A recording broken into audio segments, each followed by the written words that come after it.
The Oakland A's are 6-4 in their last 10 and had a 7-game winning streak. Up is down, left is right. What is going on, Will? First pitch is next, bud.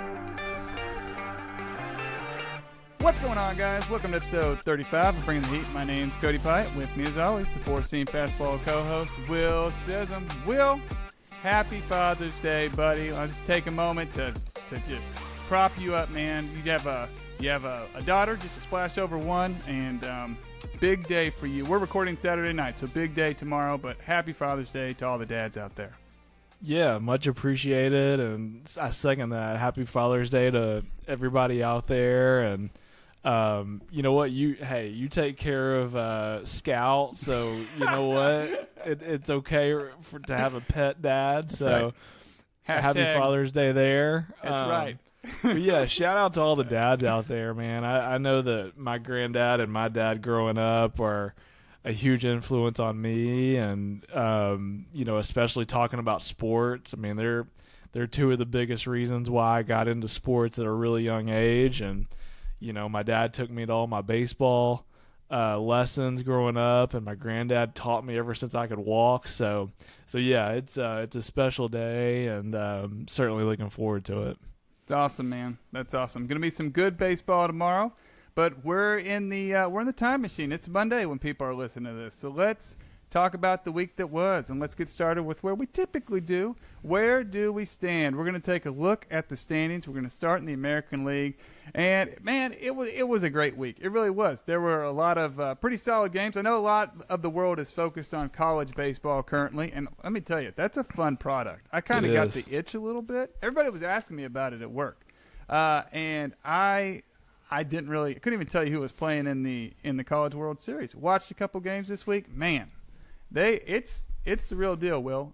Speaking of the real deal, I've lost a little bit of interest since my Razorbacks got eliminated in the regionals, but I love college baseball for sure. Dude, it's a great product, man. Speaking of the real deal, Tampa Bay Rays, 51-22. It's just holding it down in first place in the East, followed by Baltimore, still looking good, 43-27. The Yankees skidding a little bit without Judge, 39-31. Toronto, 39-33. And then my Red Sox, 500 baseball team. We'll take it. You got to stay in the fight, guys.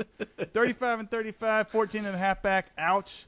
American League Central, Minnesota, 36-35. 3 games up on the Cleveland Guardians. What's going on, Will? 32-37. Chicago White Sox, 31-41. Detroit and Kansas City. Not going to talk about them currently. In the West, Texas, 43-27. Houston, 39-32. The Angels have more wins than Houston. Wait a second. What's happening right now? They're both tied at 4.5 games back. But man, oh man, here comes the Angels, 40-33, and then Seattle and Oakland. What you like in the American League, my man? 2 big takeaways for me. Number 1, I've waited this whole year for the Angels. I've just kept thinking they're just going to do Angels things and just fall off the map. And you know what? I don't think Shohei Ohtani is going to allow them to fall off the map this year because anyone who's been paying attention, Mike Trout has been struggling these past few weeks, and Ohtani has literally put this team on his back. Yeah. And it's been amazing watching him these past few weeks, especially at the plate. Mm-hmm. I mean, I don't know, man. I think the best practice right now for anybody facing the Angels is to literally give Ohtani the Barry Bonds treatment at this point until somebody else in that lineup proves that they can carry him, because it's been amazing. So that's my number 1 takeaway is I don't know if the Angels are going to fall away this year simply because Ohtani might not let them. And number 2, my second takeaway is I've kind of thought for a while that Baltimore might just kind of level off. I didn't think that they were just going to fall off the face of the earth, but I thought that they might just start to cool a little bit, or the lack of starting pitching, at least in my head, maybe holds them back a little bit. Sure. But you know what? I don't think it's going to happen. I think Baltimore is right there with Texas, basically vying for the second best team right now in the American League behind Tampa. I think Baltimore's. I've always thought they were legit, but like I don't think they're going anywhere, and so that's really my two takeaways. Is I think the Angels are gonna be in this thing until the end, at least for a wild card spot, because of Ohtani, and Baltimore is. I don't know. I think they're going to finish second in the AL East, and I think they're going to stay right within striking distance of Tampa pretty much all year. Yeah, I think when you walked out of the offseason and they made no significant moves other than, and I've given this guy shade before, Kyle Gibson, which is just kind of a mid-name, you know. He's solid. I think he's had a 10-year Major League Baseball career, but, you know, it's not Rodon, who coincidentally hasn't thrown a single pitch for the Yankees. So correct. But he's just making us eat all the crow, I guess, in this case. But, yeah, I mean, you look at their team, you got a lot of young studs, and then you have guys like Ryan O'Hearn who come up after Mountcastle just Adam Frazier. Frazier has turned into a guy. It's pretty exciting. And the biggest thing for them is their bullpen is insane. I mean, that back half, you better have the lead in the seventh inning for Baltimore, because I read a stat, Yunier Cano, and I hate to bring him up because I struggle saying his name so much, but ERA like right around 1, and then Bautista, a 1.05 ERA. So 8th and 9th inning are just locked down for those guys. I'm kind of with you, man. I did not have them having a better year than the Blue Jays, not even close. We've talked about this a lot. The Yankees are pretty judge dependent, and we're kind of seeing that come to fruition right now. Big. Other than that, in the American League, Royals are bad at baseball. You know, we're going to talk about Oakland a little bit later, but let's just. Here's the deal. I think it was like the media's thing to just rag on Oakland because, you know, they're leaving and the ownership's basically trying to lose. It was very much like a Major League-esque, like the movie, kind of situation. Nobody's talking about the Royals, who were supposed to be this hot team, a lot of young players. We talked about this before we hit record. You know, there's some people who thought they could have a season like what the Reds are doing, which we'll get to in a little bit. So they have been a major disappointment. I mean, when you're looking at Kansas City, anything to take away in a positive light?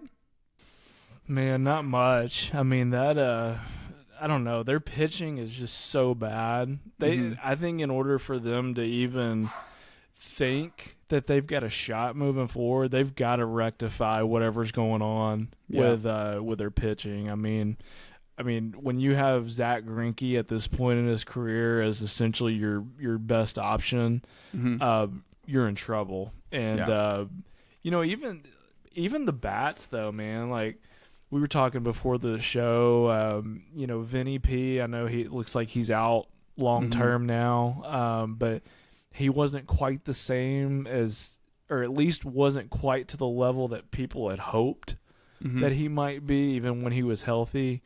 Bobby Witt, we've talked about a lot already this year. It's just, man, I don't know. Like, I just feel like the Royals are a mess right now. You know, they've got a couple of nice pieces, but they need a lot more to think that they're going to start contending anytime soon. Yeah, and we're going to talk about this later down the road, I'm sure. But there's a very few teams that are going to have pieces to trade. Royals are going to be one. That's full on what they are to me now. And I think you've been there a long time. You were the first that I heard say Chapman. So, and he's looked good. He's looked good. So he will go and be a midseason acquisition for a playoff team. So that is a virtual certainty unless he gets hurt. Transitioning. We're talking about Oakland later, so I'm going to leave the West alone. Transitioning to the National League, man, another interesting week. You got Atlanta in first place, holding it down in the East, 45-26. Miami up to 40 wins in second place, 40 wins and 31 losses. Philly at 37-34. Then the Mets, what a mess, 33-37. Washington in last place, holding it down. Central. This might be my favorite division right here, Will. What about this? Milwaukee, 36-34, half game back. Cincinnati Reds. We talked about it last week, man. They're fun, 36-35. Pittsburgh at 34-35, and then you got the Cubs at 33-37. They're 3 games back in 4th place. They're 3 games back at first. And St. Louis, 28-43. Not going to talk about them. In the West, Arizona still up by 3 games over the Dodgers, 42-28. Dodgers are 39-31. Then you got San Francisco on a 5-game winning streak, 37-32. Then San Diego and Colorado holding it down. What do you like in the National League? Man. All right, first off in the East, the Phillies look like they're figuring something out. They've looked like a different ball club over the last week or two, which is a good sign if you're a Phillies fan, because for a while, man, I don't know what was going on down there. Schwarber's gotten hot. They've moved him to the leadoff spot. Seems to be, for whatever reason, really comfortable there. I think being able to move Trey Turner down just a little bit in that order to give Schwarber that leadoff spot, I think is, I don't know, it feels like it's fixed a lot of things, kind of in a weird way. Yeah. But Philly has looked more like what we thought they could be. And I fully expect I think Philadelphia is going to figure it out. I think they will be a wild card team for sure. Let's see if Miami can hang in there. The Mets are just absolute clown show at this point. I mean, I don't know if anybody really thought this would happen. I know we're going to talk about them more in the show, so we don't have to spend a lot of time here, but they're just a mess right now. Just nothing looks tough watch. Good. Yeah, they're a tough watch, man. So, anyways, the East, you got the Braves, and then you got Miami and Philly, and then we'll see if the Mets can figure something out. West is really what we said last week. Arizona is legit. They might win the West. Yeah. But I've said this for the last couple of weeks. I think it's a 2-team race for the West. I think it's the Diamondbacks and Dodgers going to fight that out probably until the last week of the season is kind of the way I see it. San Diego and the Giants, you're fighting for probably one wild card spot between y'all, both of those teams. And then the Central, you said it. The Central is not great, but it's fun. Yeah. And you know what? I could make a case for anybody in that division, I feel like, right now, even the Cardinals. Yeah. But the Reds, man, they're fun, and I'm trying to, not let my heart dictate what I'm saying here, but I really think the Reds are now the most talented team in that division. Dude, what is going on? And it's not just Dela Cruz. I think Dela Cruz is going to be awesome, but it's Matt McClain, it's Spencer Steer, it's Hunter Green, it's Nick Lodolo when he gets healthy, it's Edwin Diaz's brother. I mean, they have some really good players now, and I think it'll be really interesting to see what they do at the trade deadline. I think also a big key is, when does Nick Lodolo get back into that rotation? Because if you got Nick Lodolo to go with Hunter Green, Andrew Abbott has looked really good the first few starts. Yeah. The Reds are fun. So I will say this to close the book on the Central.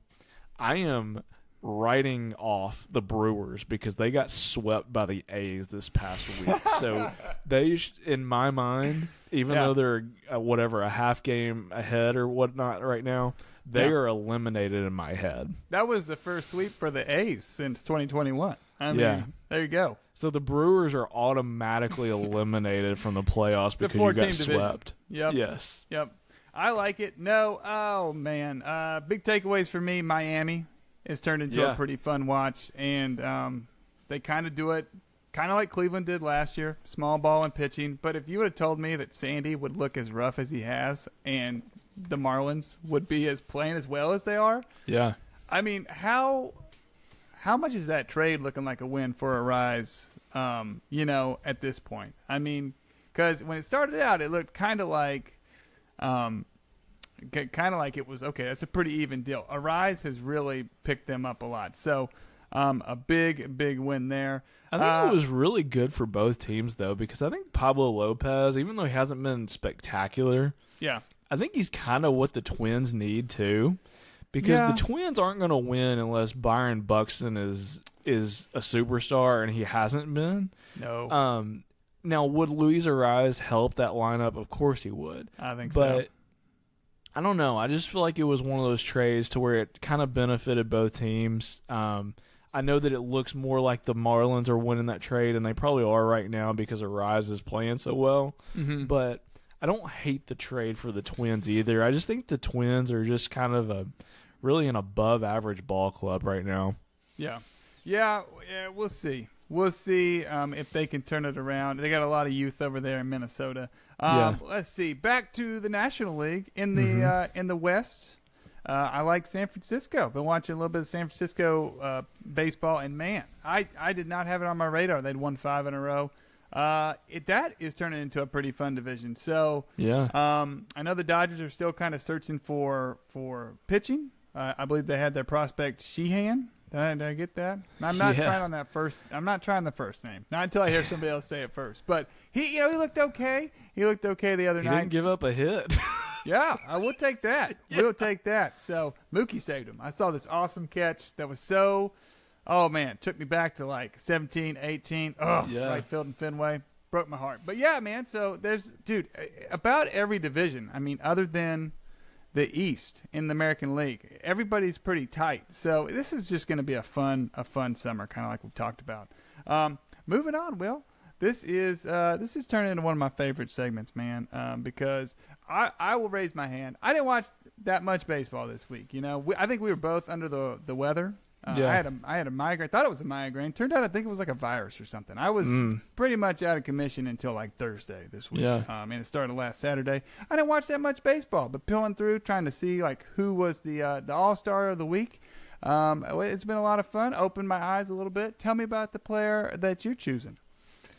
Yeah, so I spoke about how the Phillies look to be kind of getting their groove at this point in the season, and talked about how Schwarber's looked a lot better since they moved him up. But, man, JT Realmuto has also gotten going, and he is my heat check player of the week. He's gone 9 for 19, so just under a 500 batting average for the week. He's hit 3 home runs. He had 2 triples, 7 RBIs, and 8 runs scored. Actually hit for the cycle earlier this week as well, which is pretty awesome, especially for a catcher. It's pretty crazy.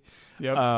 But shout out to JT. He, those of you guys who drafted him this year as the number 1 catcher, probably maybe a little bit disappointed with the first maybe 2 months of the season, but he looks to be rounding into form, and I think if you held on to him, I think you're in for a nice little ride here moving forward.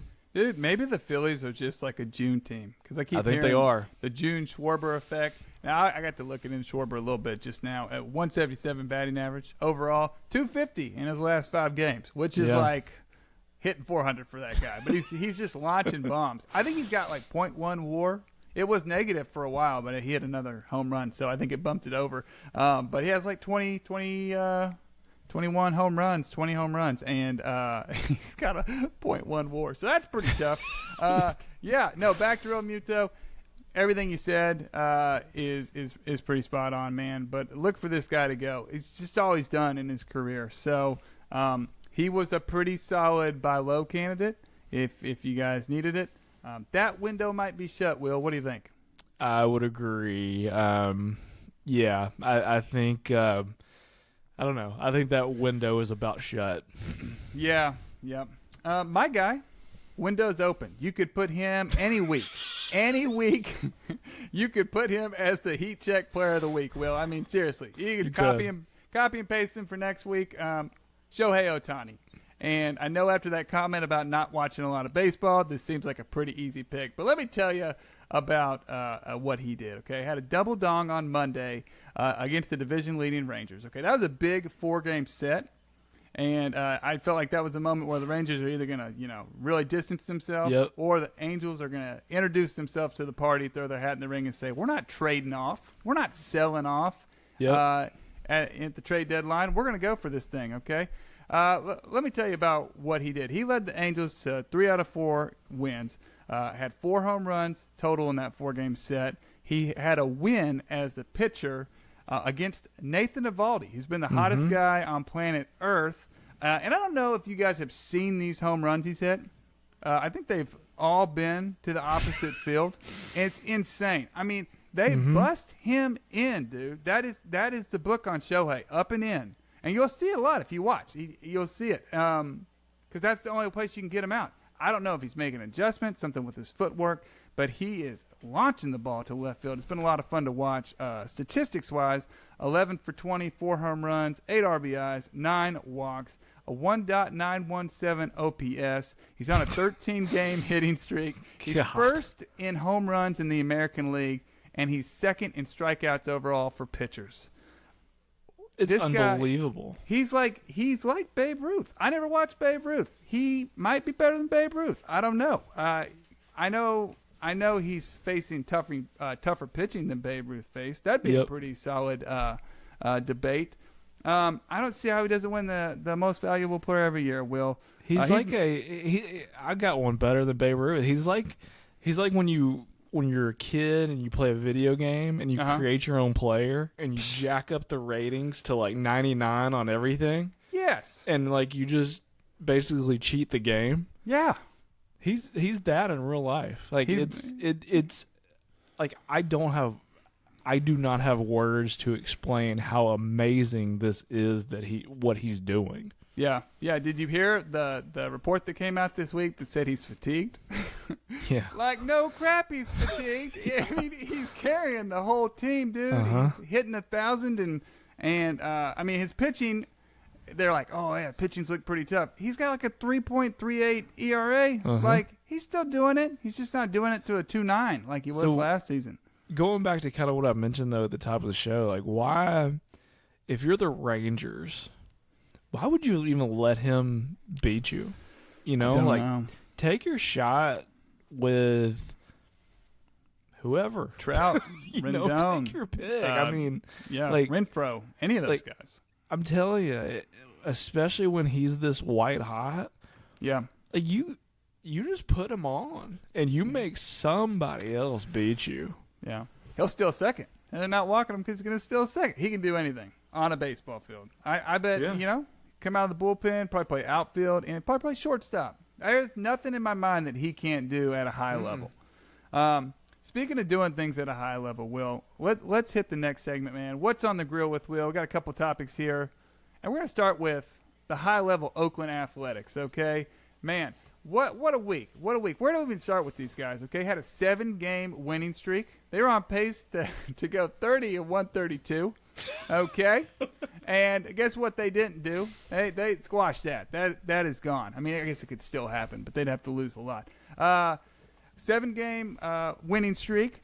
It ended on the day that they did their reverse boycott. We have not talked about this at all. I'm super interested to hear your opinion on this. A couple of numbers. I got to looking into this. Announced attendance from the Oakland Athletics, 27,759. For anybody who doesn't know what in the world I'm talking about, okay? Basically, the Oakland Athletic ownership has been trying to make their team bad. They've traded players like Sean Murphy. He's an all-star. How about Matt Olson? He's an all-star. And all their good players, essentially, to other teams, they're trying to get their payroll down to as little as possible so they can move the team to Vegas. That has been approved. That happened on Thursday. And you're dealing with this team that has very low attendance, and then they planned. I don't know who planned. I tried to get the deets on this. Well, I couldn't find it anywhere, man. But somebody planned what they call a reverse boycott. So the thing was, we're going to have everybody come. It was on a Tuesday night, which I thought that was kind of weird. But I wonder if it's just about the randomness of it. Like, we could do it on a Tuesday when it doesn't have to be on a weekend. And we're going to show ownership that we love this team and we want them to stay, and they should sell the team. So here's kind of where it landed. The capacity at the Oakland Coliseum is 46,847. the announced attendance was 27,759. That's about a 60%. They filled it 60% capacity. I don't know if they really hit their mark on that. What are your thoughts on this, dude?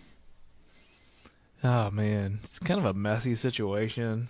You made a really good point at the top of the show. It's essentially real life. Have you ever seen the movie Major League back in the day? It's essentially the same thing that was going on in that movie, what that movie was based around happening in real life with the A's. The problem is the A's team hasn't figured out, like the Cleveland Indians did in the movie, how to win. But no, it's interesting with a reverse boycott. I mean, I almost feel like it's kind of too little too late. I wish that they would have, maybe the fans would have stepped up to the plate back when they had some really good teams. Like what you mentioned, when they did have Murphy and Olsen and Chapman and some of those teams. And I understand when they got to the playoffs that, fans showed up, but I feel like it just wasn't consistently there. Mm-hmm.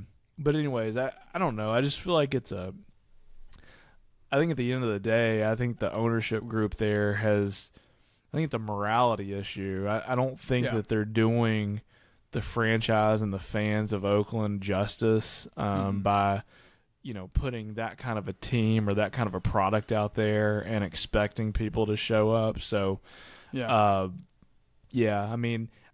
think there's a lot of things going on, though, too. I think the city of Oakland could have stepped up and really pushed for a new stadium at maybe a slightly different location. Yeah. There's a lot of things here that maybe could have reversed course, but at this point it's way too little, way too late, and it is what it is. It's an unfortunate situation. Yeah.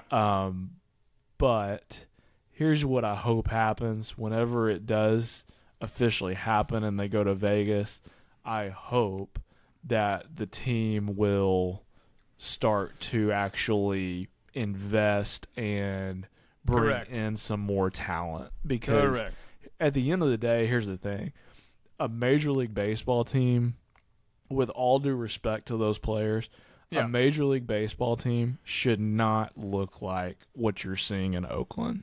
Yep. Nope. You're 100% correct. I think it's tough in life anytime you go through something and you know it's ending, but you kind of have to live through it. It is. It's a little bit like, I don't know, a sporting event where it's the last game of the season, like a Game 7, and you're through 3 quarters and you're down by 40 points, and you're like, well, we better go out there, but we're not winning this game. It's pretty sad. I mean, we went from a place where, you're right. Here's the deal. You can look the numbers up.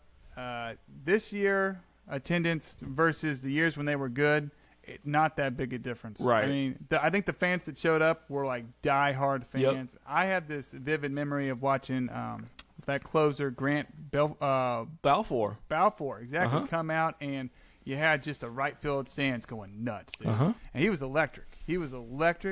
And that was a cool scene. I mean, that's a big stadium, 46,000. That's big. And when they filled it up, I wish they did a time or two. It was really awesome. I'm with you when they go to Vegas, man. I hope they do something, because I guess in my head I'm like, well, they're going to spend millions and millions of dollars on the stadiums, or maybe the taxpayers are going to. I don't know exactly how that's going to unfold, but you would think they're going to want to put a better product on the field than this. It stinks for Oakland, though, because, they lost the Warriors, they lost the Raiders. This is kind of all they had left. And that hurts for people over there. Yep. I don't know, man. I got nothing else on this. It just kind of stinks, because it's something special. Yeah. But well, and it's tough too right now, because they know that the deal's essentially done in Vegas, and so it is absolutely a lame duck situation. Oakland knows that they are losing the team. Yeah.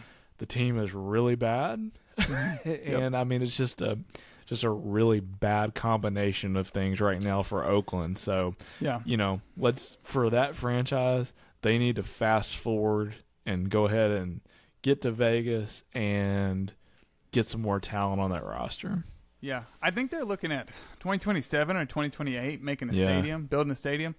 Dude, what are they going to do to bridge the gap? Because I thought originally they're going to stay in the Coliseum. I don't think there's any way that's going to happen. I don't think ownership wants that to happen. I don't think the fans. I think that's just like dragging it on too long.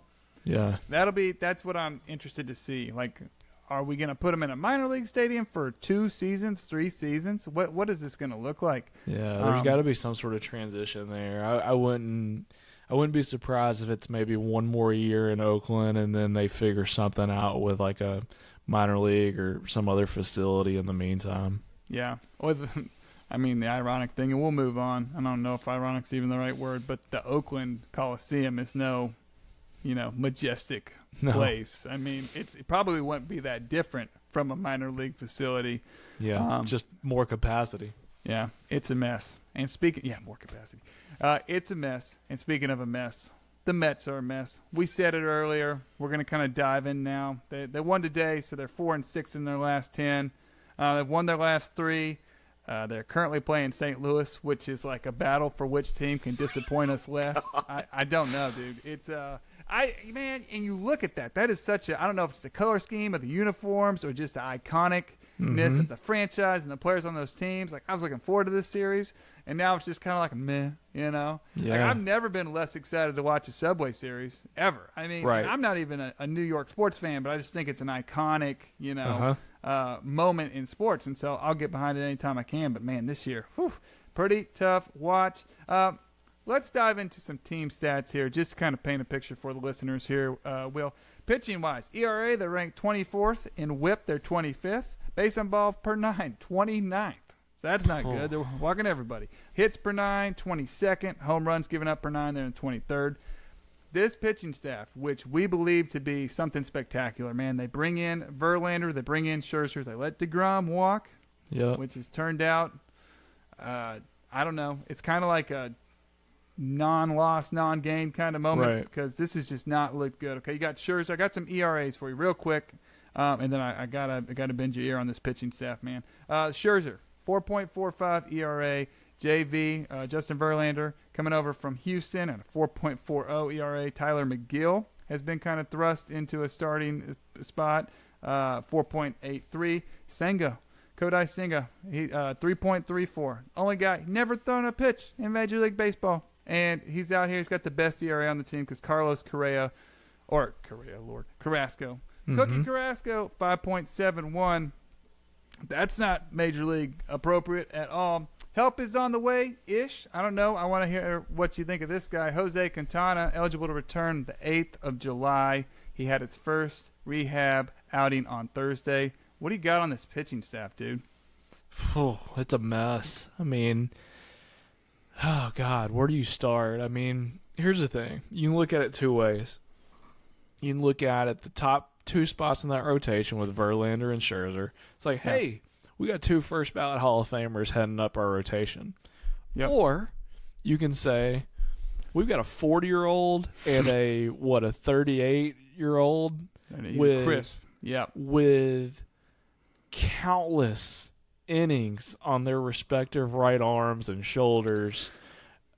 Think about all of the mileage that both Verlander and Scherzer has had on those arms over the course of their careers. And they have been amazing careers. Yep. But at some point, Father Time is undefeated. Yep. And you almost, I don't know, I think it was one of those things before the season started. Obviously, nobody would have really expected this. Yeah. But now that you're kind of seeing it play out, maybe we should have been like, you know what?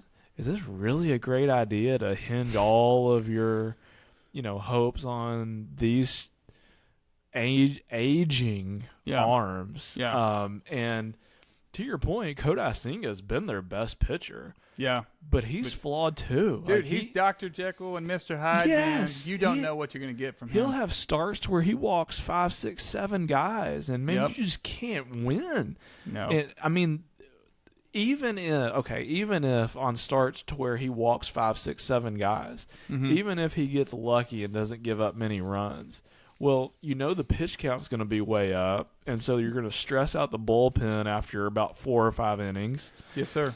Speaking of the bullpen, I don't think anybody I think we all understand how great Edwin Diaz is. Yeah.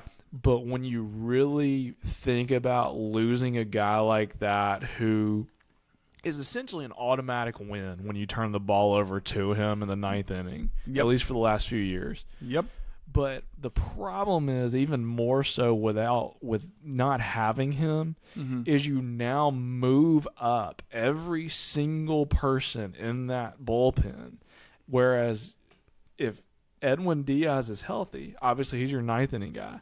Well, then you've got David Robertson in the eighth. Then you've got Ottavino in the seventh. Then you've got a collection of Drew Smith, whoever else you want to throw in there. And it just makes everybody else better when they're in those other roles. And so I know that's a long-winded answer, but all of that to say, I don't know if it's fixable. I really don't. Yeah.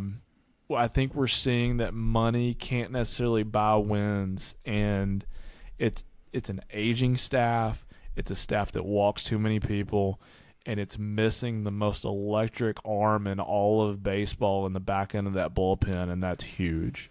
Yeah. Hey, I mean, if they come out and they had years like they had last year, we're calling them experience, and they're going to be poised to make a deep run into the playoffs. Right.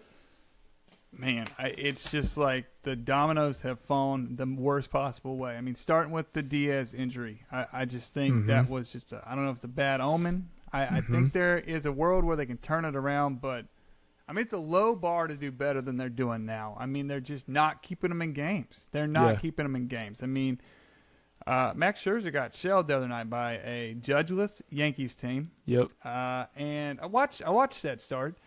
Breaking stuff was just hanging out, dude. Hanging out. Volpe roped the double down the line. Now, I don't know how much you guys have been paying attention to Anthony Volpe's year. Hasn't been great. Been great.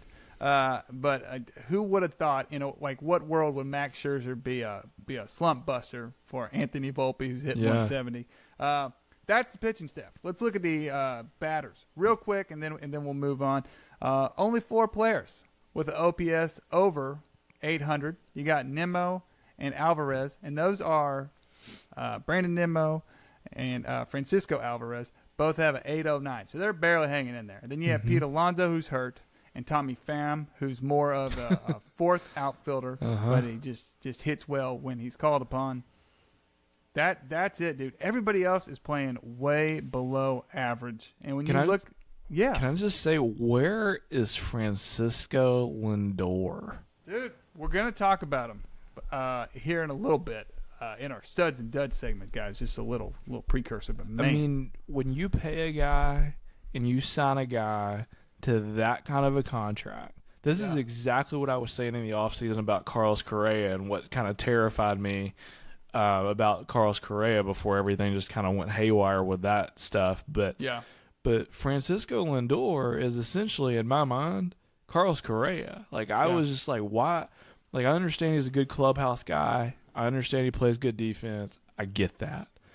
But my gosh, if I'm paying a guy 320, 325? Yes, over that amount of time, man, I got to have more than good defense and a good clubhouse guy, man. I got to have at minimum, I need a guy who is, he don't have to be the MVP every year. Yeah. But my gosh, he better be one of your best players, and he has been invisible. Yeah. I'm going to run through this lineup real quick, and I just want you to tell me who scares you with this. And, dude, on paper, I think we all got fooled. I think I picked him to win the World Series, maybe, even. I don't remember. But, okay, Brandon Nimmo, Starlin Marte, who just has not figured. I don't know if he's still hurt. I don't know what's going on. Jeff McNeil in the 3-hole right now with Pete Alonso out. Okay? Dude, that's terrible. Jeff McNeil should never, on anybody's team, be the number 3 hitter. Yep. He's a singles machine, dude. Yep. Let's see. Francisco Lindor at the 4 spot. We just talked about him. We're going to talk about him again. Francisco Alvarez. Back-to-back Franciscos. I like that. Very cool. He's pretty solid. Catcher, prospect, come up, done special things. Very good. Brett Beatty looked so-so, but he's batting right around 230, 235. Tommy Pham we talked about, and then Daniel Vogelbach and Mark Canha, who are just 2 guys on the wrong side of 30 who are hitting really poor this year. And dude, nobody's coming back. Quintana and Pete Alonso are their reserves. So Yeah. these guys are going to come back and turn this team around. There's going to have to be like some kind of revelation, and they're going to have to pull it together and start playing good baseball. Yeah. And in a division with the Atlanta Braves, I would say the division title, is as good as history, right? Oh, yes. Yeah. The Braves are too good. I mean, I thought the Braves were going to win the East even before the season started. I mean, that's how much I believe in the Braves. But I mean, now I thought the Mets were going to be way better than what they are. Don't get me wrong, but Sure. But no, man, I don't know. Like going through that lineup, it's a mess. Gross. Pete Alonso, he's a flawed hitter. Like he's never going to hit for an average. Mm-hmm. But that lineup, you talk about dependent on one guy. Yep. Man, that lineup is super dependent on Pete Alonso driving in key RBIs. Mm-hmm. Yeah, big hole right now with him being out. So Yeah. he got to be back in a week or so, I think. Right into this about a month? week or two. Yeah. Yeah, very cool. So that'll be good. We'll see. I would love to see JV and Scherzer back in the playoffs, but man, they have dug themselves a hole. They have. Real quick, man, this is just kind of a bummer. Not super fantasy relevant or anything, but Lance McCullers out for the year.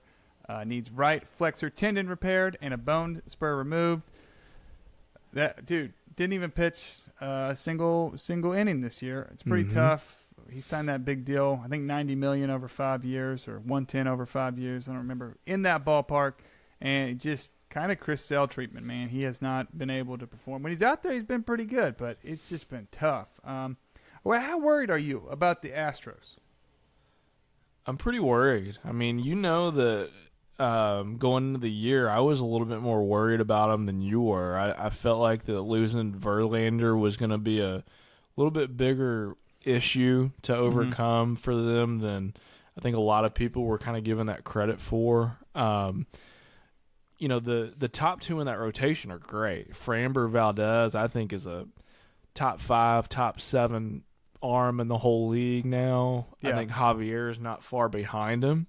Yes, sir. I think Hunter Brown's been good. Not great, but good.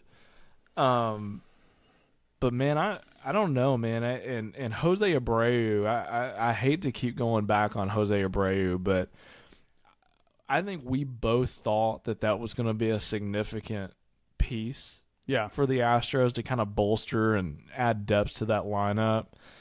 But, man, he's been a shell of himself, at least so far this year. He showed a little bit of signs these past 2 weeks, but we'll see if that, corrects itself. But Kyle Tucker has not really taken that next step like a lot of people had hoped. Yeah, he hasn't gone yet this year.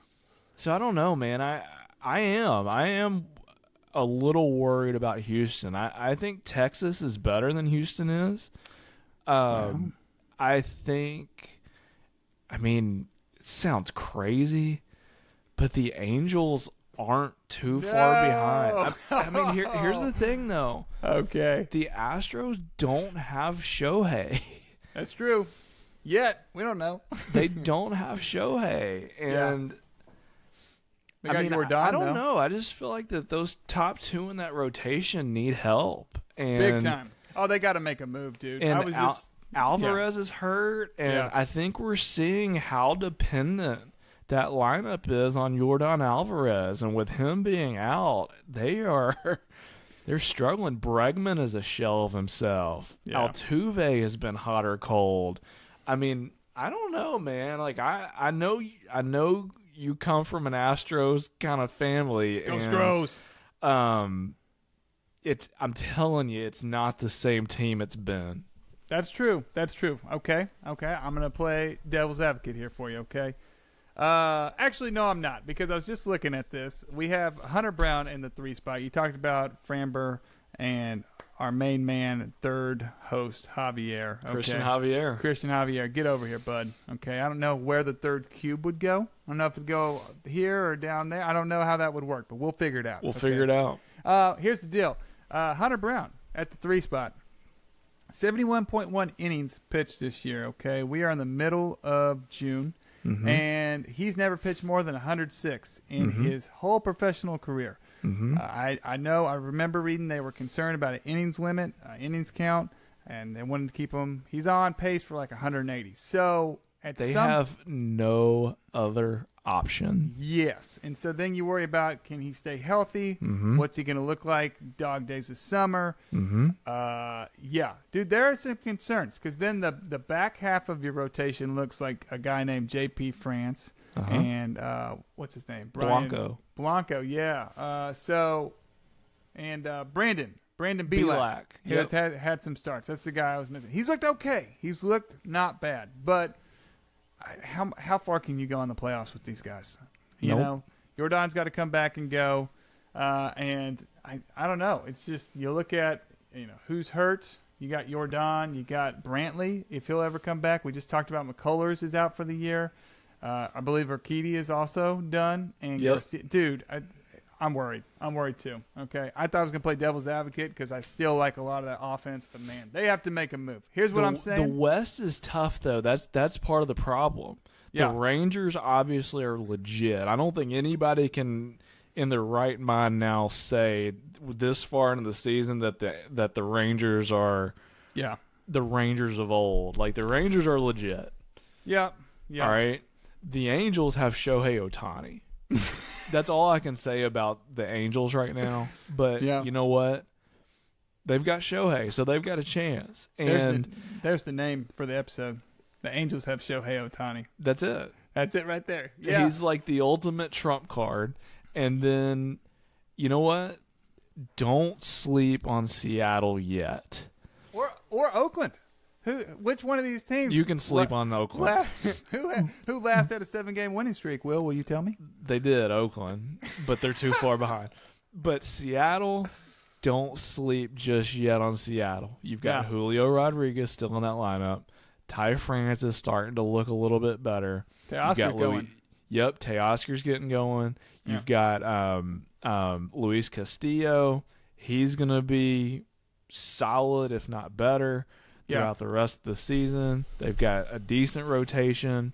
So don't think that Seattle doesn't have maybe a run in them as well. So Houston's got 3 legitimate threats just in their division to fight off. It's not the AL West of a year or 2 or 3 years ago where it's Astros and everybody else. So correct. So the Astros, I don't know, man. The Astros have got to make a few good moves to just give themselves a chance. Yep. Nope. Yep, you're right. Dude, here's what I'm calling. Okay. June 17th, Marcus Stroman to the Stros. It's a Stro union. I was going to say reunion. They never played together, okay? Marcus Astroman. Hey, that's good. Do they get Aroldis Chapman because they don't have a lefty in the bullpen?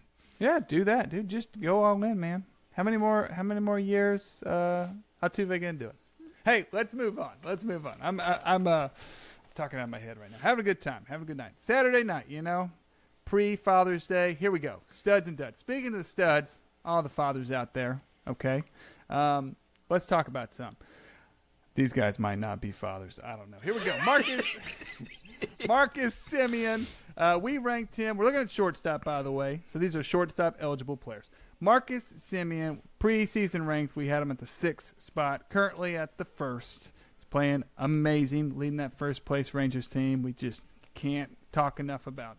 283 average, 10 home runs, 53 RBIs, 58 runs, 7 stolen bases. I think I talked about him in the second base spot. Yep. Now that I say it all out loud, it feels very familiar. Leadoff spot for the Rangers. What do you like, bud? Man, Marcus Semien has been as good as advertised.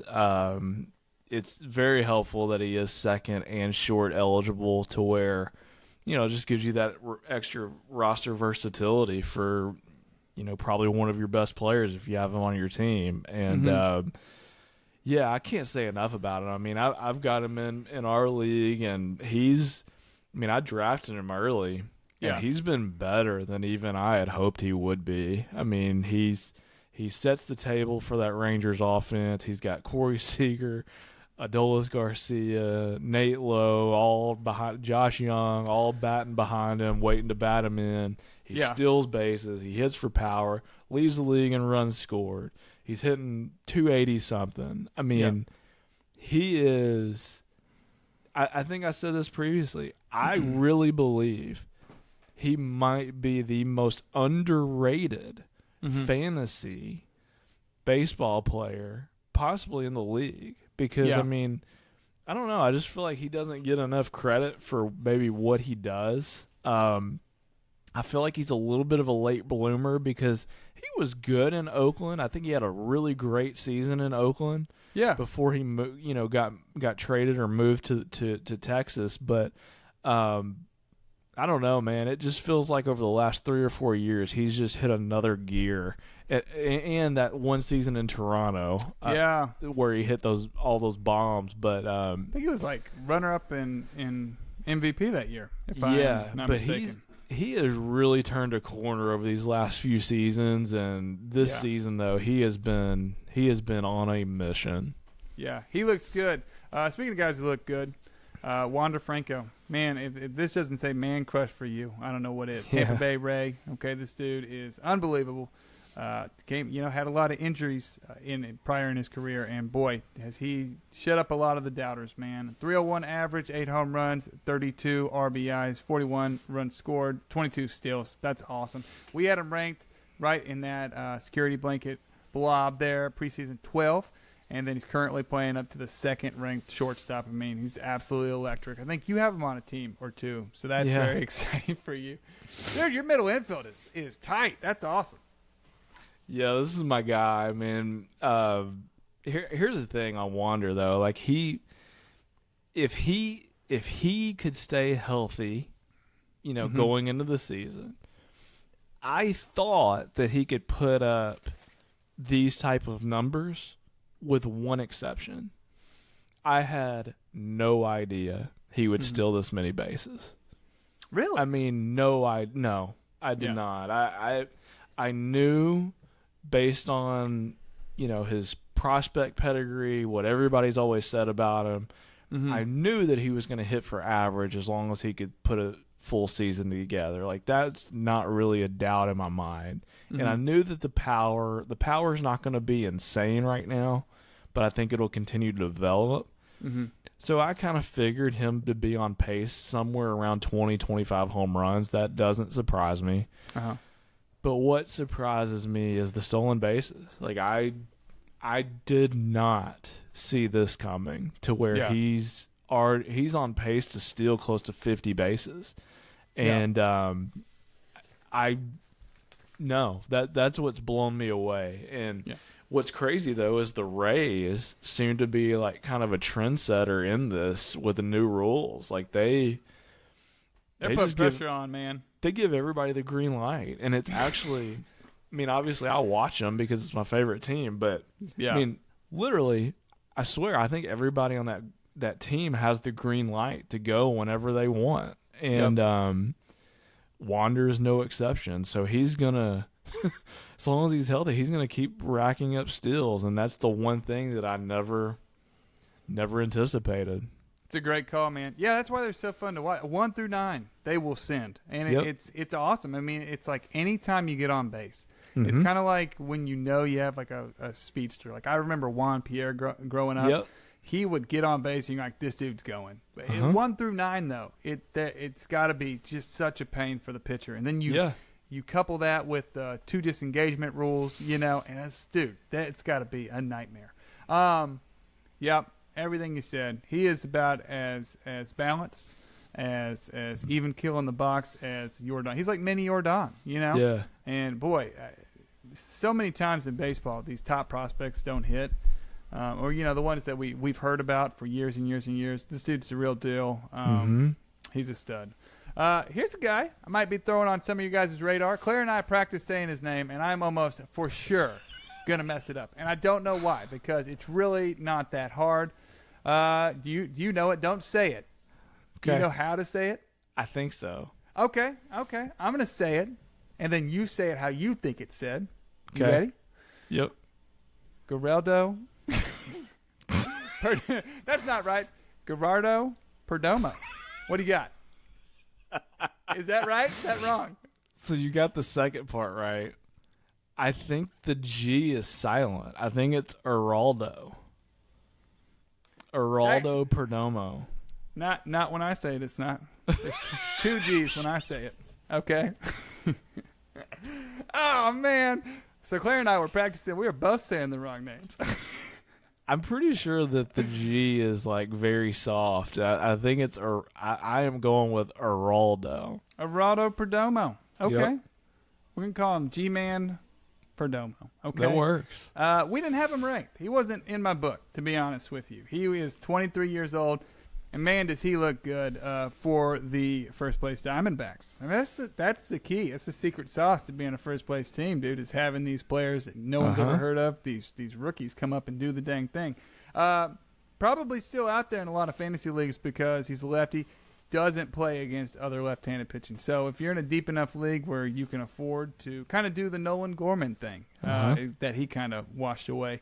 But this guy's been awesome. Currently playing to the 11th best shortstop, which shortstop's a really deep position, and he's just not going to hurt you in any direction. So that's why I kind of wanted to bring him up. I didn't think a lot of people had heard of him. 299 average, 5 home runs, 29 RBIs, 29 runs scored, and 7 stolen bases.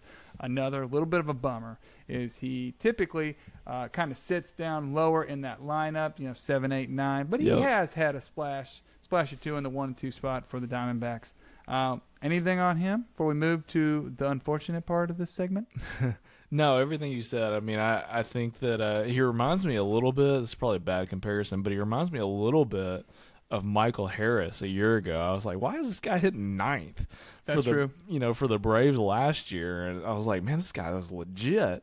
Yeah. But Perdomo's been kind of that guy at the bottom of the lineup for Arizona this year. But Arizona, man, they're a good team. If our listeners out there, if you haven't watched the Diamondbacks play, do yourself a favor and watch them play when you can. They are a lot of fun, and I'll tell you what, I think they're here to stay for a while. Dude, guys like this coming through the pipeline, I'm right there with you, man. Hey, let's move on. We kind of got to bump a little bit because I think we're hitting right up at that hour mark, Will. So let's talk duds here, man. And these are 3 heavy hitters, but Trey Turner, we ranked him first overall. Hasn't gotten going this year. Currently playing to the 13th highest rated shortstop, 252 average, 7 home runs, 21 RBIs, 40 runs scored, 12 stolen bases. Dude, in a bubble, these numbers don't seem that bad, but this guy was taken 1-1 overall in a lot of fantasy drafts. Anything you're seeing on him? Oh, man. Yeah, I mean, I don't know. I think this is very much a classic buy low candidate if you can swing it. I fully expect him, as long as he stays healthy, to have still a really, really good year. Now, is he going to get to the top overall player? No, I don't think so. Shohei. But right, or Acuna, but that's a better call for sure. But man, this is definitely a buy low situation if you could swing it. Like you said, since you did have to take him so high, probably a top 1 or 2 pick overall. It is disappointing, especially to see the average at around that 250 mark, because we usually expect Trey Turner at minimum to be around 280, 290. He's still stealing some bases, which is nice. But if you're not getting on at the clip that he normally gets on, then obviously you don't have as many opportunities. So, correct. I think to answer your question, though, it looked like he was chasing a lot of pitches out of the zone, especially early in the season. Yeah. Looks like he's starting to figure some things out over the past few weeks, but still been a little bit of a slow go. Feels a little bit like Manny Machado in San Diego, but at least Trey Turner's still in more bases, which is always nice. But again, I fully expect him to continue to get better and better over the course of the year. Yeah, just like we were talking about with the rest of the Phillies, man, they might go. And I don't think, I was just looking, dude, you got to look at this guy's stat page. It's unbelievable. I mean, just 2021 forward with the batting average, 335, 328, 298. I mean, come on, dude. This dude, and he's slugging 450, 536, 58. I mean, that is disgusting. He's the real deal. Used a lot of the juice up in the World Baseball Classic, man. He was the hottest hitter on the planet, and I came back and hit a couple spring training home runs, and just hasn't looked that good. But again, I was going to ask which one of these three we're going to talk about would be your buy low candidate. This is the answer. This Absolutely. Dude, kick tires, man. They can just say no. That's the only thing. Mm-hmm. Next on our list here, and we were on this, especially you. But we were on this. Bobby Witt, we ranked them fourth. ADP is 7 coming in. We've well documented that. Currently playing to the 9th ranked shortstop. Again, not terrible when you look at the stats. 244 batting average, 11 home runs, 31 RBIs, 40 runs, and 21 stolen bases. In that anemic Kansas City Royals offense, dude. Yeah. I don't know. It's helpful in category leagues, but still strikes out a lot. Anything you like on Witt? I mean, same thing really we've been saying all along. I mean, to be honest with you, this is exactly what I expected. Mm-hmm. I mean, this is exactly what I expected. 240 batting average, solid power, 11 home runs, really good stolen bases, 20-something steals. Yep. The problem is you're taking him in the middle or late first round. Yeah. And I mean, I don't want a guy who has yet to prove that he can help that he's yet to prove that he can't not hurt my batting average. Correct. That early when I've got other options on the board. That was really my whole thing this whole time. Is the stolen bases great? Yeah, it's great. Is the power nice? Yeah, it's nice. But he plays in one of the worst lineups in the league. Mm-hmm. He, the average just isn't there yet. And I don't think it's going to be there yet this year. And I don't know. Yeah. We'll see going forward. But, again, I've said it all along. If he didn't have third base eligibility and was only shortstop eligible going into this year, I don't think he would have slid super far down, but I think that at least changes the conversation too. Yeah.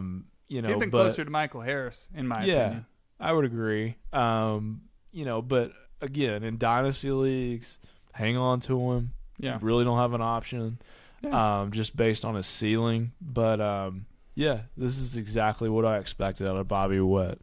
A little bit of power, a little bit of speed, but the peripheral counting stats can't be there because of location, because of the laundry that he wears, Okay, last guy, and we talked about him a little bit, Francisco Lindor. We ranked him 5th, our first security blanket, one spot after Witt. Currently playing up to the 15th stolen base. Shortstop. Stats say otherwise, man. Like say worse. 214 average, 12 home runs, 43 RBIs, 38 runs scored, 6 steals.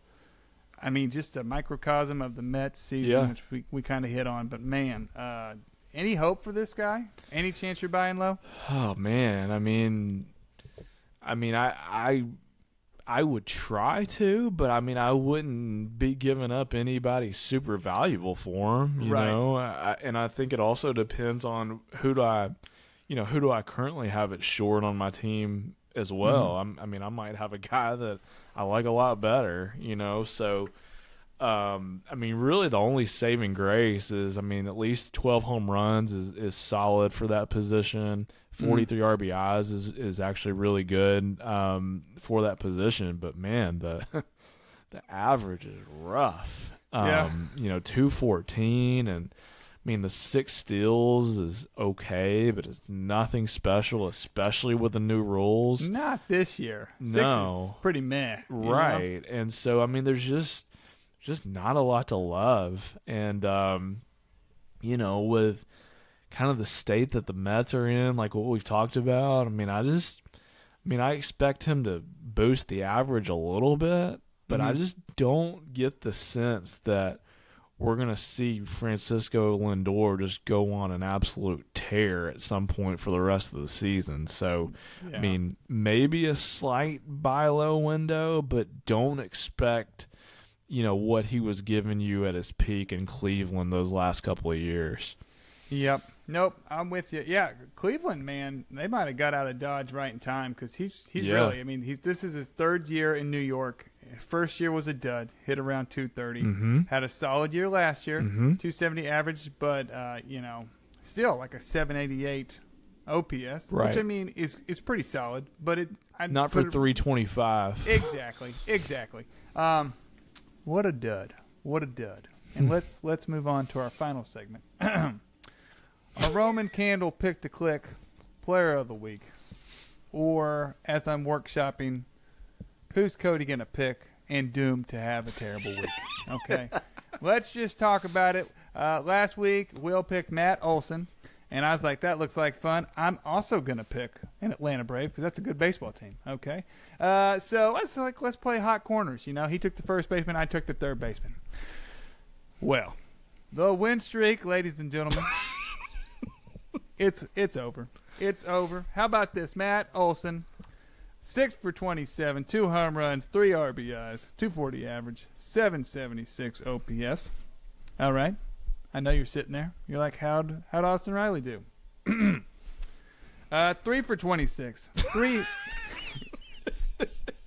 3 singles, a 136 average, a 367 on base plus slugging. No, that's not his on base percentage, and no, that's not his slugging. That's both of them put together. Woof. Dude, I might be bad at this. All right, so you're up 5-1. You're up 5-1. Let's talk week 12 picks, bud. Who do you like?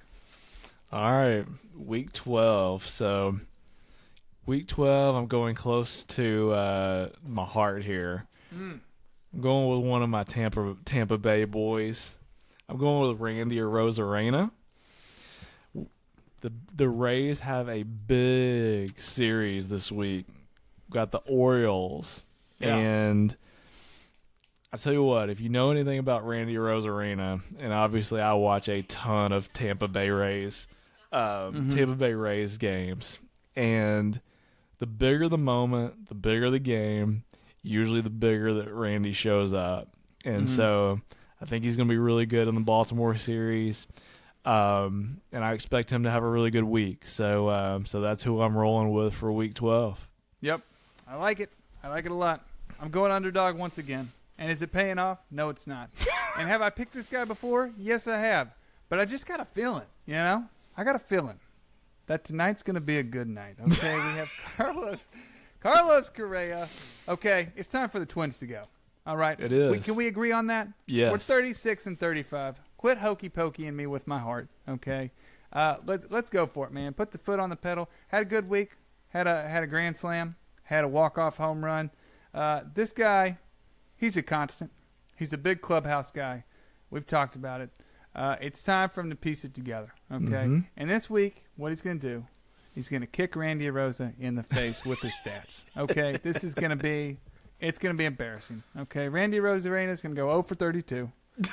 And Carlos Correa is going to hit 6 home runs. Okay, 1 a day, except for the last day. But we record on Saturday, so I only get 6. So, just book it. It'll be 5-2. And I've been wrong before, so I'm prepared. I like your strategy, dude. I'm trying to go overconfident, and see how it goes. Because what I'm doing now isn't working. I really did enjoy last week. I mean, I strutted into work on Monday. Like, whew, Cody, you're looking good. How'd your weekend go? Well, thanks for asking. Let me tell you. So I'll probably be pretty mopey on Monday. We're going to turn it around, though, Will. Hey, man, anything before we hop on out of here? Man, it's been fun. A lot of stuff. This is great. I mean, this is normally kind of the dog days of summer that we're getting into. Mm-hmm. But, man, we've got a ton of topics that we've been able to really unpack these past couple of weeks. So it's been a ton of fun. Yeah. As we led the show with, Happy Father's Day to everybody. Enjoy some time this week. But, yeah, good luck in this next coming up week. Go Rays. Dude, I love it. Couldn't have said it better myself. Happy Father's Day. Dad, Corey, Owen, you guys are awesome. And you guys are just, I don't know. Appreciate it. If you made it to this end of the show, there's your shout out. I love you guys. Hey, guys, have a great week. If you're on the YouTube side, thanks for checking it out. Leave a like and a comment. We're rolling out some stuff. We're workshopping stuff. Okay, this is kind of we're just we're like a butterfly in a cocoon. right? Okay. What goes in the cocoon? Will, help me out here. Caterpillar. Caterpillar. We're caterpillar. Dude, okay, it's late. I was thinking snail, but I'm like, that's not right. Caterpillar. Okay. Caterpillar. Okay, so we're going to just keep trying to make this a little bit better every week. On the audio side as well, we really appreciate you guys checking us out. We love you.